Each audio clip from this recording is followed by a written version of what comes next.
Okay, so now we will get into Chapter 1, the Introduction to A&P. And as usual, there are chapters marked throughout this PowerPoint that you should be able to jump around as needed, and there are quiz questions to test your learning as we progress. So first we'll start with a brief overview of A&P, and this will include terminology and also how we can use root words to help understand that terminology. So the definition of anatomy is the study of structure. And anatomy is actually the oldest medical science in existence. And so when we talk about structures, we talk about both the internal structures on the inside of the body, external structures on the outside, and the relationships between one structure and another. Physiology is the study of function. And so an important concept is that all functions are performed by structures. So you can't have a function exist without a structure, and most structures have specific functions. So anatomy and physiology are very closely related. It's why they are taught in the same class. Think of it like a lock and a key. The key's function is to go into the lock and unlock it. So it's really hard to understand the concept of a lock or the concept of a key without thinking of them both together. Another way to put this is to say that form fits function. So the way that something is structured can help you determine its function and understand its function. Again, a key is structured specifically to fit a lock and to cause that lock to unlock. So structure and function are usually very complementary to each other. Again, the way something looks and the way that it is built will actually tell you a lot about its function.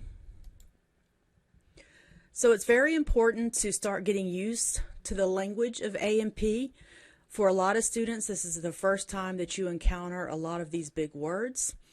Medical terminology is another way that we refer to the language of A&P because you usually only hear it in the medical setting.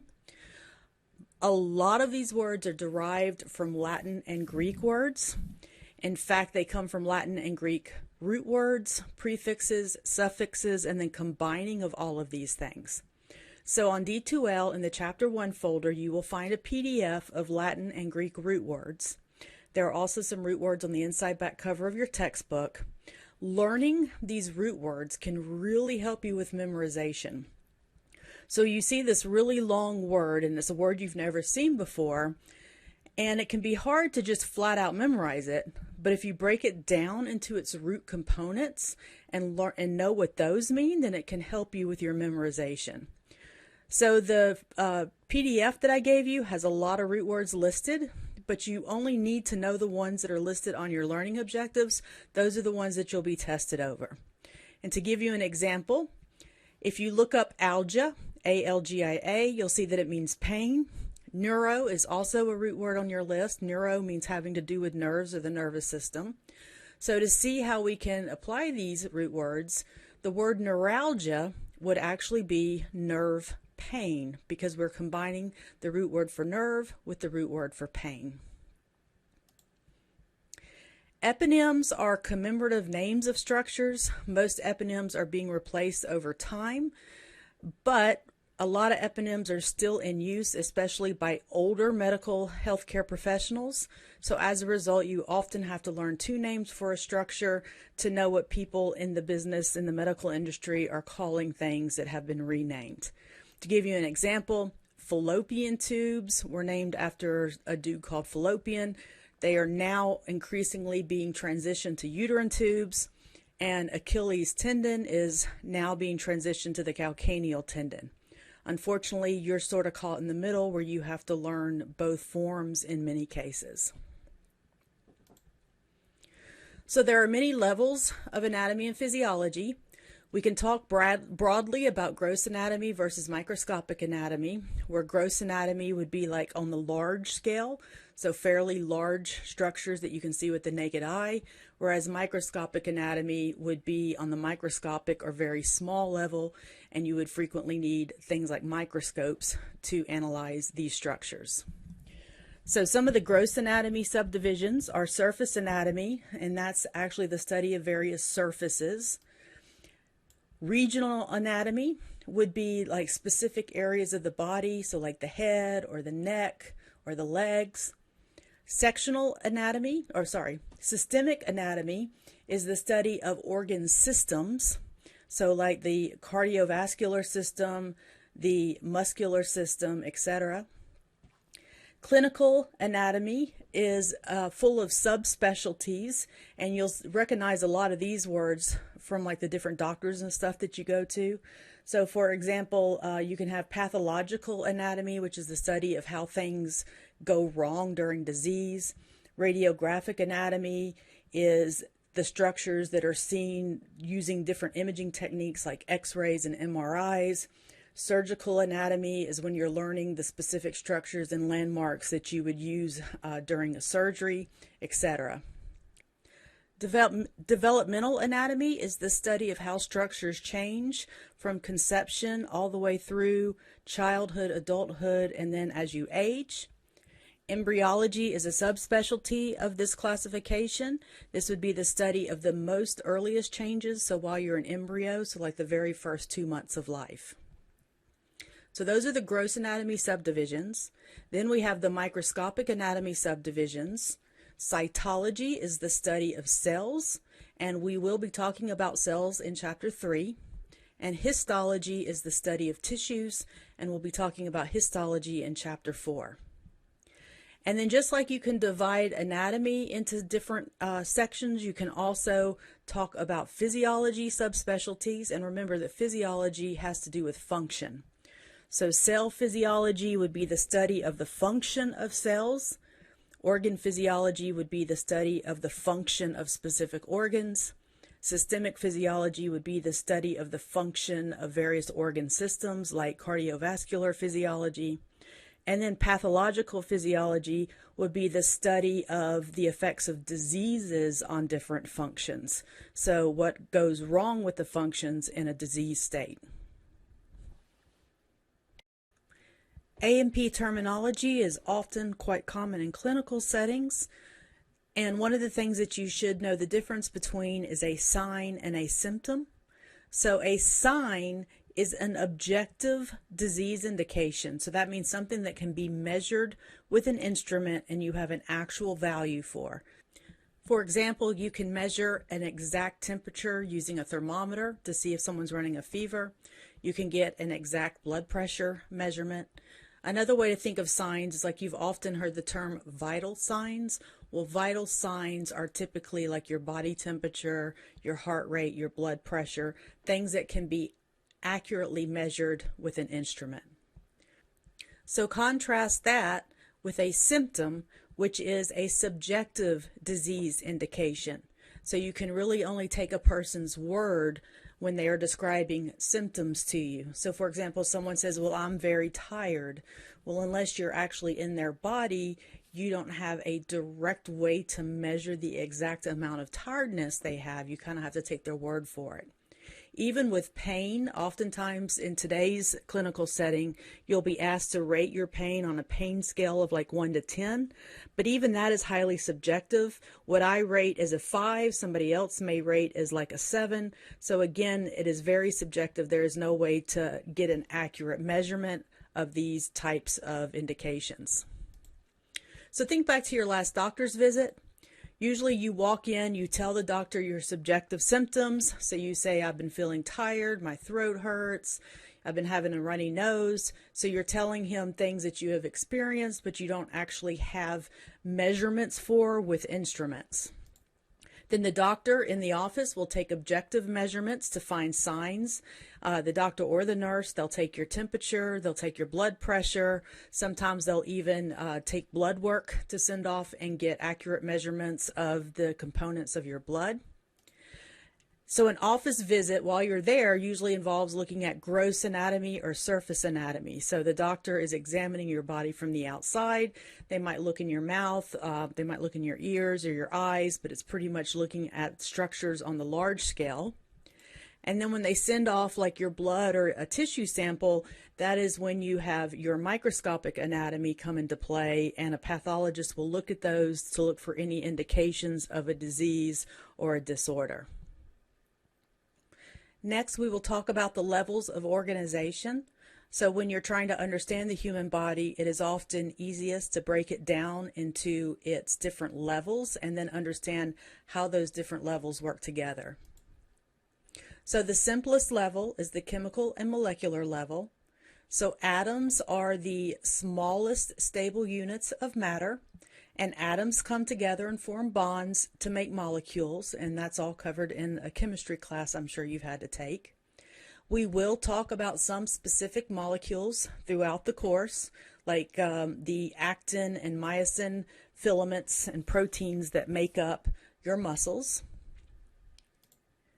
The cellular level is the next level up after chemical and molecular level. Cells are the smallest living units in your body. So for example, different types of organelles and molecules come together to make like a heart muscle cell. And we will be talking about cellular structure in Chapter 3. After cells, you've got the tissue level. So for example, a bunch of cardiac muscle cells or cardiac myocytes can come together and form a cardiac muscle tissue. So we defined a tissue as a group of cells working together to perform one or more functions. One or more tissues come together to make the organ level. So an organ is one or more tissues working together for one or more functions. So for example, cardiac muscle tissue combines with connective tissue to make up the organ that we call the heart. The next level is the organ system level. So now we have multiple organs working together to perform a function. So for example, in the cardiovascular system, you've got the heart, which is pumping blood out to arteries, which take the blood out to your tissues, and veins, which bring the blood back. So multiple structures working together for one or more functions. And then if you take all of the organ systems and put them together, you have the organism level, which is the whole person made up of multiple organ systems, like the human body. And this is the highest level that we reach in A&P. The next section are the major organ systems. You will need to know the major organs for each of these systems and the major functions of each system. So if we start with the integumentary system, the major organs include the hair, the skin, sweat glands, and your nails. And the skin or integumentary system helps to protect against environmental hazards, so temperature, chemicals, etc. It helps regulate your body temperature, so like you sweat when you get too hot, and it provides sensory information, so you have a lot of sensory nerve endings in your skin. The skeletal system, so the major organs are bones, cartilage, ligaments, and bone marrow. And the functions of the skeletal system include providing support and protection for your other tissues.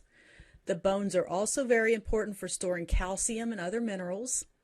And the bone marrow inside the bones is actually where new blood cells are formed. We will talk more in detail about the skeletal system starting with Chapter 6. The muscular system, your major organs are the skeletal muscles and their associated tendons. The muscular system provides movement, so this is how you're able to move your body. It also provides protection and support for other tissues. And a little known function, the muscular system is actually where you get your heat generated that actually helps you keep a normal body temperature. So your muscles use up a lot of ATP, which we'll talk about starting in Chapter 10. And ATP gives off a lot of heat as a side product as it's broken down, and that is where our body temperature comes from. It's also why if you get too cold, you will shiver. That is your muscles trying to increase the heat level in your body. Next, we have my favorite, the nervous system, and we will start covering this with Chapter 12. The major organs are the brain, the spinal cord, the nerves in your periphery, and your different sense organs like your eye and your ears and your taste buds. We will talk about the brain, spinal cord, and some of the peripheral nerves this semester. And then when you get to Biology 2252, you will pick up with the sense organs. The functions of the nervous system are to direct immediate response to stimuli, So for example, a visual signal comes in through your eyes and your brain determines what your response to that is going to be. Like if it's a snake, you might get scared and run away. The nervous system also coordinates or moderates activities of the other organ systems, so it is like the master system that keeps control of all of the other systems, and it provides and interprets sensory information about external conditions. The next system is the endocrine system. So some of your major organs here are pituitary gland, the thyroid gland, pancreas, your adrenal glands, your gonads, and then you have some endocrine tissues scattered throughout the other systems. And you'll go into much more detail with the endocrine system in 2252. This system directs long-term changes in other organ systems. So the nervous system controls all of the other systems of the body in a very fast, quick manner, whereas the endocrine system can also exert control over all of the systems of the body, but it does so in a slower, more longer term way. The endocrine system also adjusts the metabolic activity and energy use of your body, and it can control a lot of structural and functional changes that happen during development, like during puberty. Another system is the cardiovascular system. The major organs here are the heart, the blood itself, and blood vessels, arteries, and veins. You'll cover this in 2252 as well. The functions of the cardiovascular system are to distribute blood cells, water, and dissolved materials throughout the body. These dissolved materials can be things like nutrients from the food that you've eaten, waste products, oxygen, and then carbon dioxide. The cardiovascular system also distributes heat throughout the body and can help with controlling body temperature. Remember, your actual heat that generates your body temperature comes from your muscles, and then your cardiovascular system can help distribute that. So for example, if you get too hot, your blood vessels will dilate to try to get some of the heat to leave your body. If you get too cold, your blood vessels can constrict, and this is why you might end up with cold hands and cold feet, because your body is trying to hold on to that heat on the inside. The lymphatic system is the next system. Major organs here are the spleen, thymus, lymphatic vessels, lymph nodes, and your tonsils. This system defends against infection and disease and also helps return tissue fluids to the bloodstream, and you'll talk about this in more detail in 2252. The respiratory system has the major organs nasal cavities, sinuses, larynx, trachea, bronchi, lungs, and alveoli. And the function of this system is to deliver air to the alveoli, which is where gas exchange occurs. Gas exchange means you take oxygen into your blood and you release carbon dioxide. Therefore, the respiratory system is providing oxygen to the bloodstream and it's removing carbon dioxide from the bloodstream. That's all part of the gas exchange. And the respiratory system produces your sounds for communication. So as you breathe air in and let air out, it can pass through your vocal cords and produce sound. The next system is the digestive system. This includes the major organs, your teeth, your tongue, your pharynx, esophagus, stomach, small and large intestines, your liver, your gallbladder, and your pancreas. Notice that the pancreas belongs to both the digestive system and the endocrine system. The digestive system functions to process and digest food that you eat. It also helps to absorb and conserve water. It absorbs the nutrients from the food that you eat, and it also plays a role in storing energy reserves for the future. The next system is the urinary system. This includes the major organs, the kidneys, the ureters, the urinary bladder, and the urethra. The functions of this system include excreting waste products from the blood. It's very important for controlling water balance by regulating how much urine you produce. So if you're not drinking enough water, you will produce less urine and vice versa. And it also stores urine prior to voluntary elimination in your bladder. And it plays a big role in regulating your blood ion concentrations and the pH of your blood. And finally, we have the reproductive systems. So in males, these organs include the testes, the epididymes, the ductus deferentia, the seminal vesicles, the prostate gland, the penis, and the scrotum. And in the female reproductive system, you have the ovaries, the uterine tubes, the uterus, the vagina, the labia, the clitoris, and the mammary glands. And in both cases, the function of the reproductive system is to produce sex cells, which are sperm in males, or oocytes or eggs in females. It also supports the production of sex hormones and allows for sexual intercourse. And then in the female system, you also have structures for supporting the developing embryo from conception to delivery, and also providing milk that can nourish a newborn infant. The next section covers anatomical terminology, and this is different than the root words we were discussing earlier. This is going to cover anatomical landmarks, positions, directions, and the sectional planes of the body. So first, let's mention anatomical landmarks. These are in a figure from your textbook, and you do need to know all the terms shown in bold. So for example, you do need to know that the word nasal means nose, the word acromial means shoulder, the word manual means hand, the word pedal means foot, etc. So you will need to know all of the bold terms from this figure. This usually shows up in quizzes and exams in the form of matching. So match the term with the part of the body that it describes. You also need to know the anatomical positions. So the standard anatomical position is shown in this image here, and that is when the hands are at the side with the palms facing forward and the feet are together. And the standard anatomical position is used by a lot of textbooks to describe anatomy at like the base position before there is any movement of the body.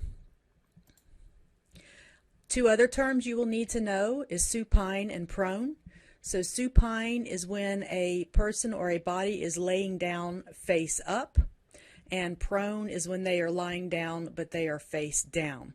So supine is face up, prone is face down. You also need to know the anatomical regions. So this is to do mainly with the abdominopelvic region. So first, if you look at the top left picture, you can divide the abdominopelvic region into 4 quadrants. So these should be fairly easy to remember. You have the right upper quadrant, the left upper quadrant, the right lower quadrant, and the left lower quadrant. Notice that the right and left are according to the person in the picture, not you looking at the picture. So this is the right side of that person. So imagine yourself flipping around and looking out of the screen, and you'll know that that is your right side of the body. So when we use right and left in anatomy and physiology, we always talk about it in relation to the figure on the page, not your left and right as a reader. Okay, and then there are also 9 abdominopelvic regions, and they are shown up here in the top right photo. You do need to know these as well, but I'm going to give you some clues. This is where root words can come in handy. So for example, let's start with the middle. You can think of the middle as kind of being the gastric area. You know, a lot of times we call this area our stomach. It's officially called the umbilical region. That is where your belly button is. Your belly button was the attachment point for your umbilical cord. But if we also think of that as the gastric region, it'll help you remember the one above and below. So epi is a root word that means above. So epigastric is above the gastric region. Hypo means below. So hypogastric region is below the umbilical region. This can also be called the pubic region because it sits right above the pubic area. Then if we look at the very top left and right, this is the right hypochondriac region and the left hypochondriac region. Again, right and left to the guy in the picture, not you. And the hypo, again, means below. And in this case, chondro, which is one of the words in your learning objectives, you should know that chondro means cartilage. And so you do have cartilage in your ribs, and so your rib cage is up in your chest. So the right hypochondriac region is going to be the area below the ribs. And the same over here, the left hypochondriac region is the area below the ribs. Lumbar is the name that refers to your lower back. So this corresponds with your left side of your abdominal pelvic region, which is on the level of your lower back, and your right lumbar region. And then at the very bottom, inguinal is a term for groin, and I think that was actually up here on this picture that you need to know. Yep, there you go. Inguinal stands for groin. So basically think of this as your groin region. So you have your left inguinal region and your right inguinal region. And then this picture at the very bottom just shows how your different organs kind of relate to these different quadrants and regions.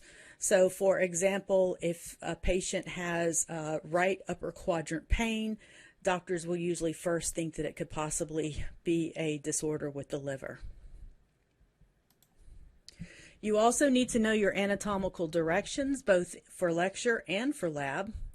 So first, let's go over cranial and cephalic and caudal. So if you go up toward the head area, that is going to be the cranial or cephalic region. Caudal is another name for tail, or the coccyx is the tailbone in humans. So caudal would be downward.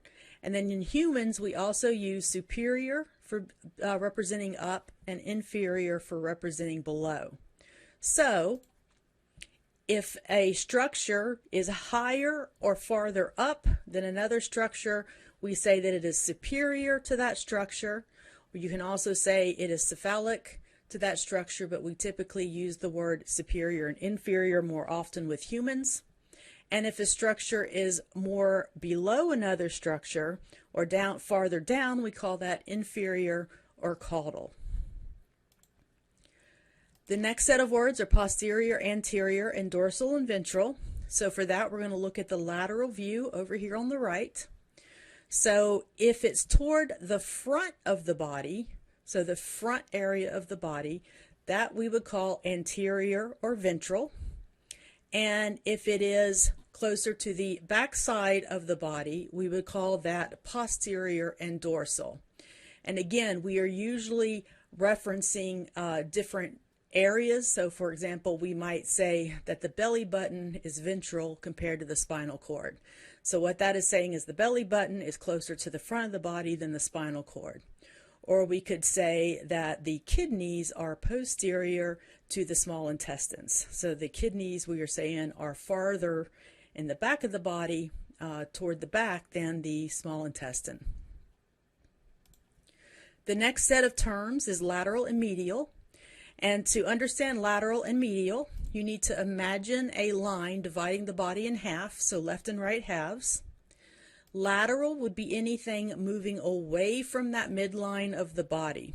So something that is farther to the sort of outer edges of the body, versus medial would be something closer to the midline of the body. So for example, your throat is medial compared to your shoulder, right? That means your throat is closer to the midline of the body than your shoulder is. Proximal and distal sometimes confuse students, and to understand proximal and distal, you have to realize that this is only applicable when you're talking about the appendages that are attached to the trunk of the body. So for example, if we just look at the arm, which is one of your appendages, first you have to figure out what the attachment point is. So the arm is attached to the trunk at the shoulder. And so the word proximal means it is closer to this attachment point, and distal would mean it's farther from the attachment point. So for example, the hand is distal when you compare it to the elbow, meaning you are saying the hand is farther away from this attachment point than the elbow. Or conversely, you could say the elbow is proximal to the hand. You are saying the elbow is closer to the attachment point than the hand. Again, this is when you are referencing appendages and you are referencing where their attachment point is to the trunk. And then the final set of terms are superficial and deep. So I don't really have arrows to fly up for those because these have to do with the actual delving into the body itself. So superficial would be relatively close to the body surface. So the skin is our most superficial organ, meaning the skin is on the outside of the body. And then as you cut into the body and go into the interior portion, that is where you're getting your deep structures. So the heart is definitely deep compared to the skin, and the skin is more superficial because the skin is more toward the outside of the body. You also need to know your sectional anatomy. So there are 3 planes you need to know. The first plane is called a frontal plane or a coronal plane. And for this plane, we are separating the anterior or ventral portion of the body with the posterior or dorsal portion of the body. So if you look at the image over here, the frontal plane is the purple plane that is slicing through the body and cutting the front away from the back. And this is what it would look like if you were to actually take just a very thin frontal slice right down the middle of the body. It would look like this. And then sometimes it's hard to look at these images that have all the planes on them at once. So I have another image here to just show you just the coronal frontal plane, which again, we are cutting down through the body to separate the anterior half from the posterior half. And again, this is what it would look like if you were to look at a frontal plane on like an X-ray or an MRI. The next plane is a sagittal plane. And a sagittal plane, we are dividing the body into left and right. So that would be this blue slice, slicing down through the body. You can see it goes through her face, separates her left eye from her right eye, separates her left arm from her right arm. And again, I have another figure here. So if I were to slice through the body in this black line, that's going to separate my right and left halves. That's a sagittal plane. If I slice through right down the middle so that I have equal left and right halves, that is a mid-sagittal plane. If I cut so that I'm off center, so I am not cutting exactly down the middle, so slightly off to one side, that would give me a parasagittal plane.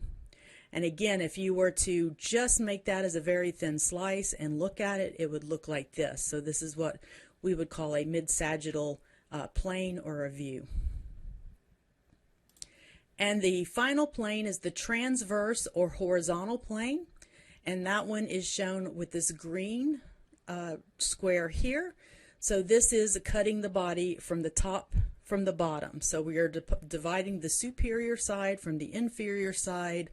You could also say we're dividing the cranial or cephalic side from the caudal side. Again, I have another little image here to show you we are cutting this way and we are separating the superior half from the inferior half, and this would give you a very interesting looking plane from a imaging standpoint. This is the trunk of the body right here that we've cut through, and then these 2 little circles on either side are the 2 arms because this particular patient is standing in the anatomical position. So that is a transverse or horizontal plane. The next section, we will talk about body cavities, their organization, their membranes, and what organs you can find in which cavity. So the reason that we have body cavities is that these cavities allow the body to protect organs from shocks and impacts. The organs are usually suspended in these cavities, surrounded by connective tissue and fluid.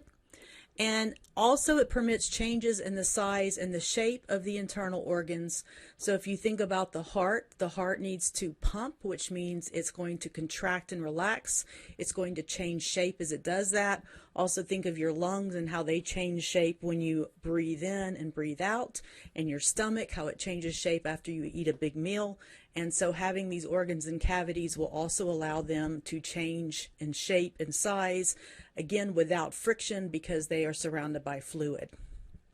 So a true cavity in the body is fluid filled and lined with a serous membrane, which is a double layered membrane that we will talk about in more detail in just a second. So there are 2 main body cavities. There is the thoracic cavity, which is a cavity above the diaphragm. The thoracic cavity contains the pleural cavities and the pericardial cavity. And then below the diaphragm, there is the abdominopelvic cavity. This is an area that we call the peritoneal cavity, the part that's surrounded by a peritoneal membrane. Also, it can be subdivided into the abdominal cavity and the pelvic cavity. And the entire, all of these cavities in the trunk of the body, the thoracic cavity and the abdominal pelvic cavity, all are part of a larger ventral cavity that formed during development. So I have another image here for you to help see what a frontal view would look like. This frontal view also shows the cranial cavity, but that is not a true cavity in the sense that it is not lined by serous membranes. So we are ignoring that one on this image. But on this image, pay attention to the ventral body cavity. That is all of the cavities together in the trunk, and they form one large cavity during birth, during development, that are then subdivided into these other cavities. So the thoracic cavity, again, is above the diaphragm. You have two pleural cavities, which are shown in purple in this image, and a pericardial cavity, which is shown in this teal green. Then below the diaphragm, you have the abdominopelvic cavity, which is subdivided into the abdominal cavity, which is shown in reddish color here, and the pelvic cavity, which is shown in green. There is really no hard and fast division between the abdominal cavity and the pelvic cavity. The pelvic cavity is just kind of defined as the area within the pelvis, but there's no like dividing line or membrane that separates one from the other. So the viscera is a term that we use to describe organs that are either partly or completely inside the cavities. So evisceration is a term used for when, it's an old medieval torture technique when they would pull your organs out of your stomach cavity. So viscera are all of the organs inside cavities. So there are two layers of membranes. There is a parietal membrane that covers the actual cavity wall itself. So think parietal is lining the cavity, not the organ. And the visceral membrane is the membrane that is actually covering the organ itself. So here is an image of the heart, and the heart again sits in the pericardial cavity.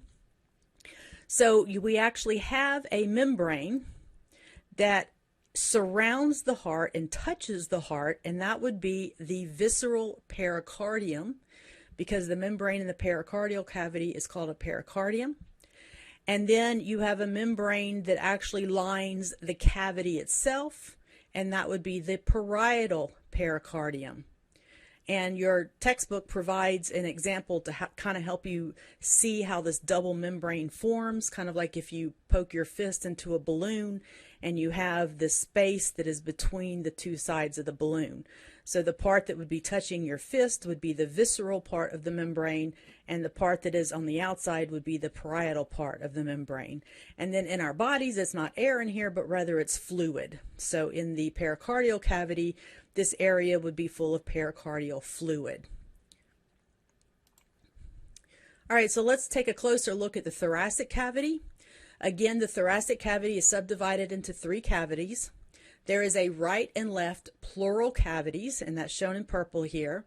The pleural cavities contain your lungs, so the right pleural cavity would have the right lung, the left pleural cavity would have the left lung.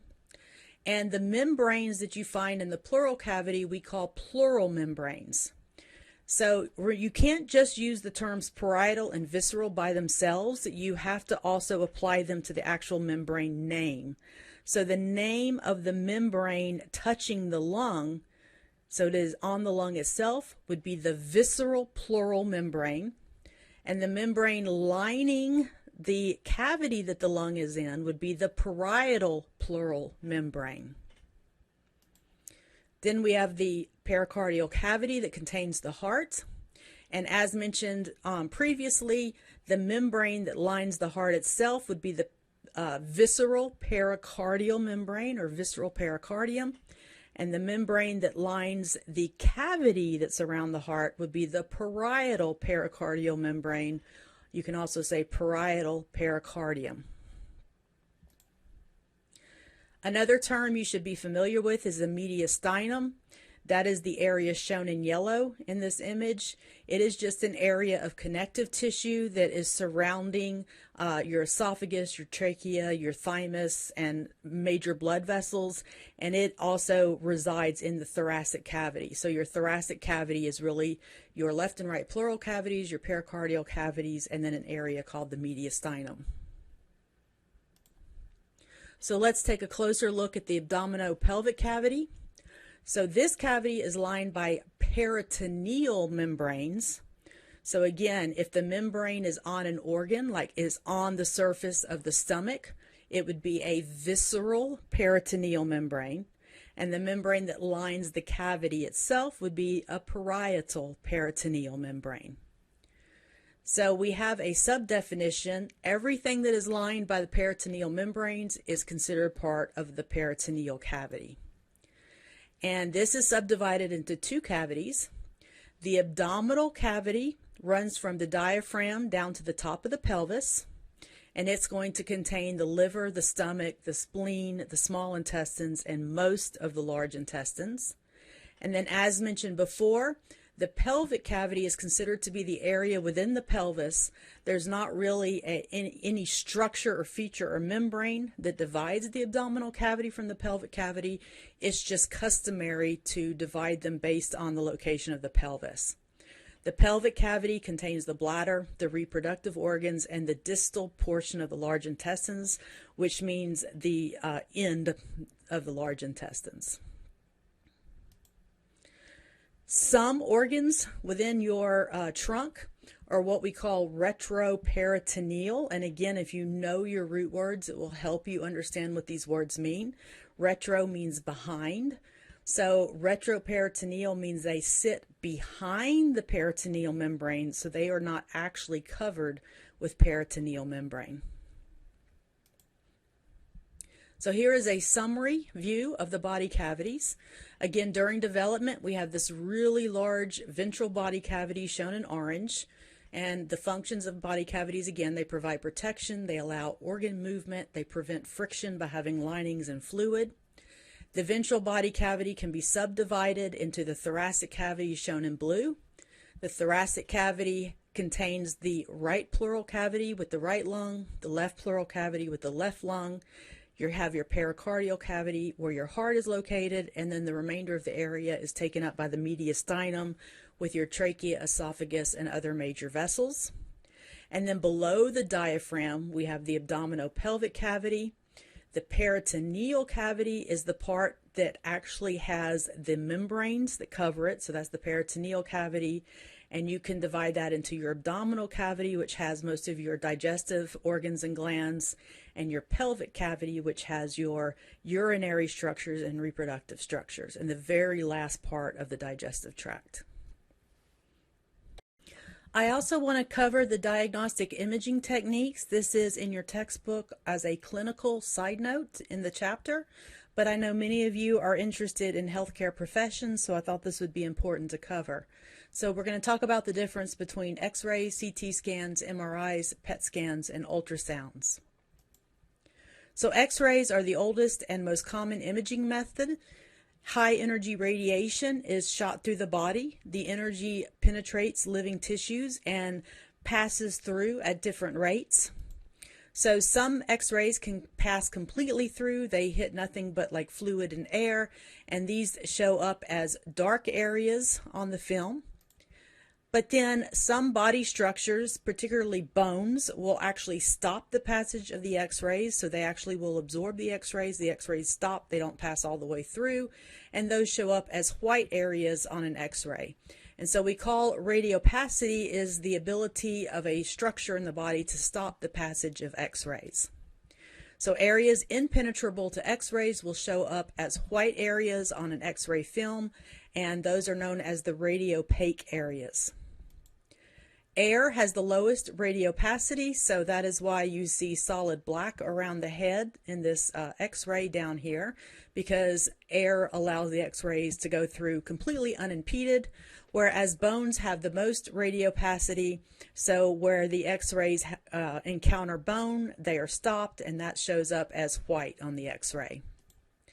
If you want to use x-rays to view soft tissues, you typically need a radiopaque substance. Like if they want to take an x-ray of your bowels, they will typically have you drink a barium solution. Barium is a metal that will stop the x-rays, and so it'll allow areas of your intestines to show up as white on the x-ray. So CT scans are a more technical and more advanced form of an x-ray. And CT stands for computed tomography, and you can use a CT scan as an alternate means of viewing the soft tissues without having to drink a radio-opaque substance. When you use a CT scan, the machine is actually using multiple x-rays, so it has a source that emits x-rays that rotates around the body, so it's not just one x-ray going through. It is actually multiple x-rays from multiple different angles, and then a computer reconstructs all of those different results into an image.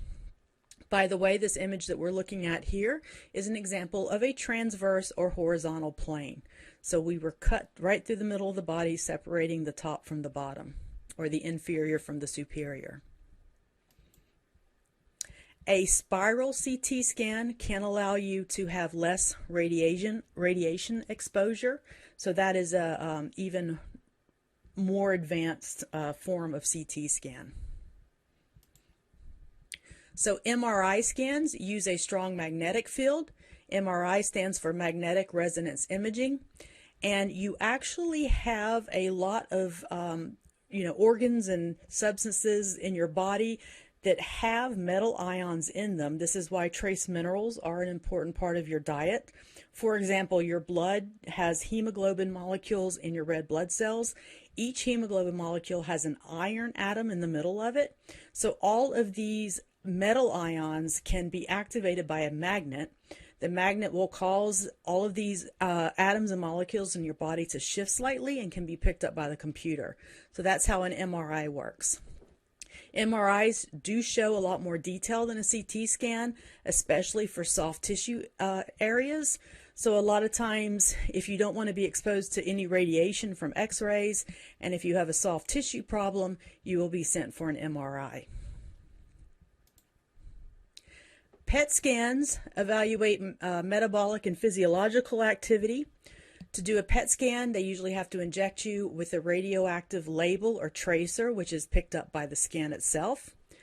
PET scan stands for positron emission tomography, and PET scans are usually used for looking at brain function because the different colors will show you what parts of the brain are utilizing more energy, which allows you to know what parts of the brain are being more active or less active. But it's also very important in oncology for tracking cancer growth or remission following treatment. So cancer cells burn up a lot of energy and have really high metabolic rates, so they will show up really well on a PET scan, and so you can track to see if the cancer is metastasized to other areas of the body or if the cancer is decreasing as a result of treatment like radiation or chemotherapy. And finally, we have ultrasounds. Ultrasounds use a burst of high-frequency sound, and basically this sends sound into the body, and then echoes bounce back off of structures, and the computer system reads the echoes to form an image. So these can also be called an echogram or a sonogram because they are dependent on the sound waves being bounced back. We are most used to hearing about ultrasounds being used to track the progress of pregnancies, but echocardiograms, sorry, I got it backwards. Echocardiograms are also frequently used to look at the structure of the heart and the chambers of the heart to see if there are any problems there. And in this last section of Chapter 1, we will talk about homeostasis, including the homeostatic regulation mechanism, as well as negative versus positive feedback. So homeostasis is defined as a stable internal environment, no matter what the external conditions are. So for example, think about temperature. You have a normal body temperature of 37 degrees Celsius, and that is your normal body temperature, whether you go outside in the winter when it's cold or you go outside in the summer when it's really hot. Your body will work to keep the temperature inside at a stable 37 degrees Celsius. It's the same thing with like your water balance in your body, so the percentage of your body that is made up of water, your fluid balance. Your body wants to keep the fluid levels the same, whether you drink a lot of water, which you should, or whether you don't drink enough water. Your body will implement various functions to try to keep the water levels normal. So again, it's a stable internal environment no matter what is going on externally. So homeostatic regulation is the adjustment of your physiological systems to maintain that homeostasis. So how is my body going to change to keep my temperature the same, or to keep my fluid balance the same, or my pH level the same, etc.? There are two general mechanisms. The first is called autoregulation or intrinsic regulation. This takes place at a local level. So for example, if you cut your finger and it starts bleeding, your blood is going to form a clot in that area so that your fluids stay on the inside of your body and you don't end up losing too many fluids. So that is a local level response to change that happens at the site of the cut, and your body's major control systems, the brain and the endocrine system, don't have to get involved. Contrast that with extrinsic regulation. This is where you have your big control systems. So your nervous system and your endocrine system, as I previously mentioned, both exert control over all of the rest of the systems in your body. If your nervous system and endocrine system step in to change something, then that is called extrinsic regulation. So to give you an example, we are about to talk about body temperature. That is regulated by your nervous system, an area called the hypothalamus. To give you another example, your blood glucose or your blood sugar levels have to be maintained within a tight, narrow range, and your endocrine system helps with that. So those would be two systems or two homeostatic mechanisms that are under extrinsic regulation. What is the difference between these two systems? So why do we have two control systems? The nervous system can provide very rapid, very specific responses, but they usually only fix things in the short term. Whereas the endocrine system can fix things on a longer term and a more broad response because hormones are released into the blood, whereas with the nervous system, the brain can send a signal to a very specific organ.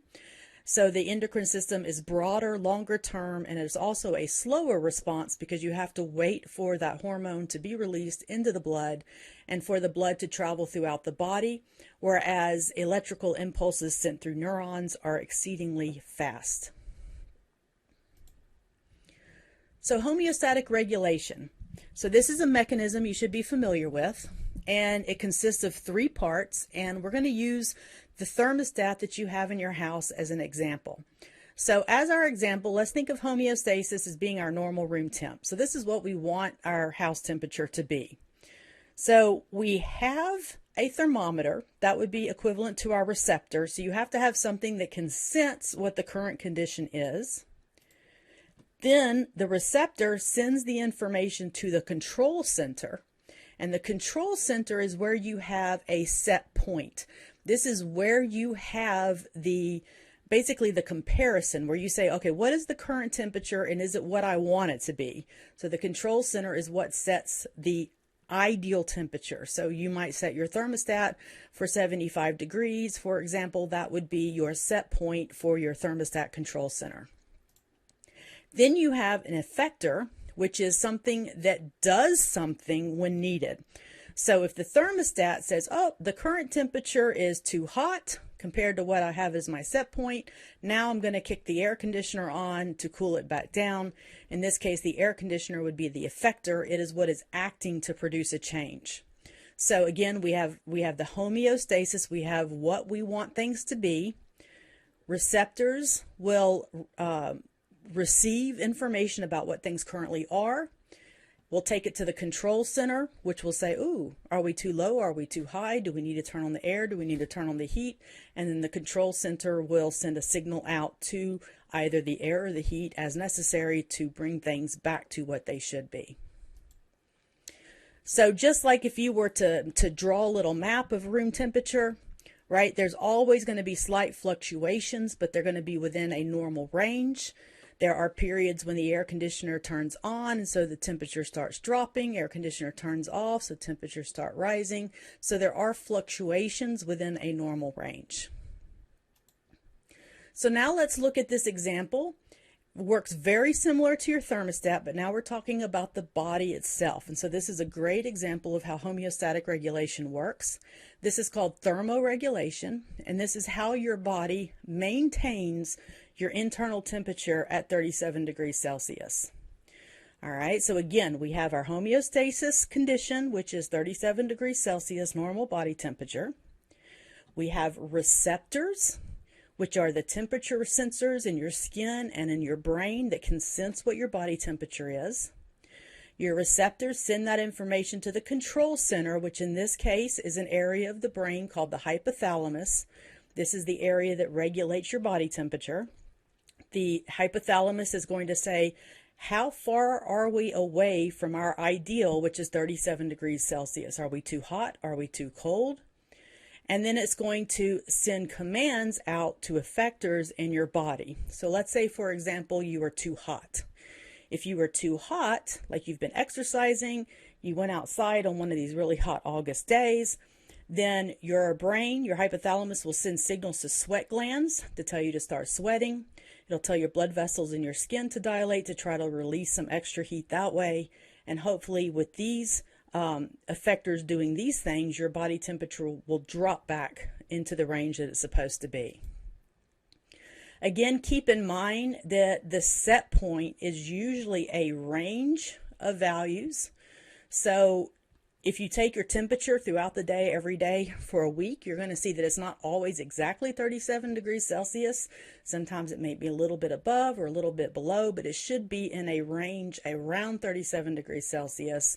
And again, it can change and fluctuate as you sweat, as you don't sweat, as your blood vessels dilate or your blood vessels constrict.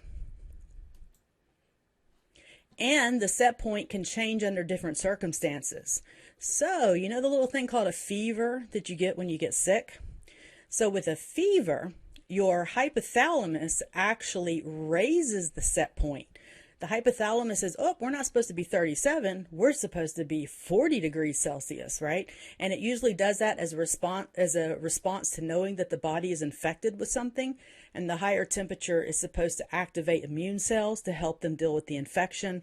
All of that will be covered more in 2252. But basically, the hypothalamus increases the set point, says now we should be 40.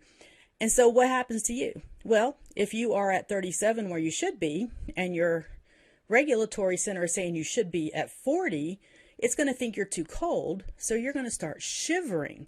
So that's why when you first get sick, you get very cold, you get very shivery, you feel like you have to pile on all the blankets, and sometimes you still feel cold, and that's because your set point has been raised. And then after you're done being sick, your set point is put back to normal, but now your temperature may be elevated because you've been sick. So now your body says, oh, I'm too hot. And so what do you do toward the end of an illness? You sweat a lot. So your set point can change under different circumstances. And the set point can vary between individuals. I have a lower than normal body temperature. So if I take my temperature every day, day after day, it's usually around 36 degrees Celsius, and that is just normal for me. So 37 degrees Celsius is what we call an average body temperature. Some people may run slightly higher than that. Some people may run slightly lower than that. And again, that's dependent on each individual. One thing to pay attention with the homeostatic regulation is that your homeostatic mechanism will prevent changes in either direction. So if we look at this image, again, we have the homeostasis represented here as this green line in the middle. Keep in mind that when we talk about thermoregulation or we talk about homeostatic regulation in general, we're talking about getting back to this normal range, and things can change in either direction. So for example, my body temperature can rise and it can be too hot. That information is picked up by my receptors, sent to my hypothalamus. The hypothalamus tells me to start sweating and to increase blood flow to the skin. My body temperature drops back down to normal. But what can also happen is I go outside in the middle of winter, it's cold outside, my body temperature senses that now I am too low, I'm too much below the normal body temp. It sends the information to my control center. My hypothalamus tells my blood vessels to constrict, my sweating to stop. Maybe even I'm going to start shivering with my muscles. All of that will increase my body temp back up to normal. So homeostatic regulation means opposing changes in either direction. So let's talk a bit about the term feedback. So the receptors are providing feedback to the control center. So let me go back up to this image here. So the receptor is telling the control center what the current condition is. So in this case here it's saying we're too hot. And then down here in this picture, the receptors are saying we're too cold. So the receptors are giving feedback. And we call this feedback either negative or positive feedback based on what the control center's response is. So if the effector opposes the feedback, we call that negative feedback. So for example, with the thermoregulation, when my receptors say I'm too cold, the effectors work to warm me up, right? So they do the opposite. The receptors say I'm too cold, so the control center sends signals out to the effectors to warm me up. If the receptors say I'm too hot, the control center sends out signals to the effectors to tell me to cool down. So the effector is going to counteract or do the opposite of the stimulus. This is the most common type of feedback. I would say almost 95% of all homeostatic regulation in the body is negative feedback. So if you don't really get positive feedback that we're going to talk about in a second, don't stress about it too much, because negative feedback is the case in 95% of circumstances. Occasionally, we do have a case where the effector will actually enhance what the stimulus was. So for example, with blood clotting, when a change occurs, so a receptor says, oh, we've got our blood, our skin is cut, we're bleeding out, we're losing fluid, the feedback is going to serve to enhance the change. And so the actual clotting process, once your blood starts to clot, it sends signals to cause further clotting to happen. So the stimulus of the blood clotting causes additional platelets to come and cause even more clotting. So we call that positive feedback. That can produce extreme responses, because basically you're just piling it on. You're saying, okay, we got some of this, let's add some more of this. Right? And so for that reason, this is much less common. Most of the feedback in the body is negative feedback. So again, here are your two examples. Negative feedback is shown in the upper right. That is the example of your thermoregulation. That is where, like, if you get too hot, then if you get too hot, then your effectors are going to act to cool you down. And then the picture in the bottom left is an example of clotting. Once you have a damage to a blood vessel, they release chemicals which cause platelets to come, and then the platelets release chemicals to cause more platelets to come, so the clotting accelerates, and we call that a positive feedback loop. So when we talk about equilibrium, a lot of students will mistakenly think that equilibrium means that things are perfectly in the middle and nothing changes. But what it actually means is that opposing forces are in balance. So, for example, your rate of heat loss equals the rate of heat production. It's not like you may think you're sitting on the couch and doing nothing, like you're watching TV, right? And you're like, oh, my body's not doing anything right now. But your muscles are still producing heat, and your blood vessels are still allowing some of that heat to leave your body. So you are constantly in the state of equilibrium, where what you're losing is going to equal what you're making to keep your body in this homeostatic condition. So think of it as a dynamic equilibrium, which means your physiological systems are continually adapting and adjusting to changing conditions. So even when you think you're resting, your body is not, right? There's always a lot going on to keep you in perfect health. Also keep in mind that the response of one system will affect a variety of other systems. So for example, if your heart rate picks up and starts circulating your blood faster, that can cause you to release more heat into the environment, which can affect your temperature. No system is isolated from any other system.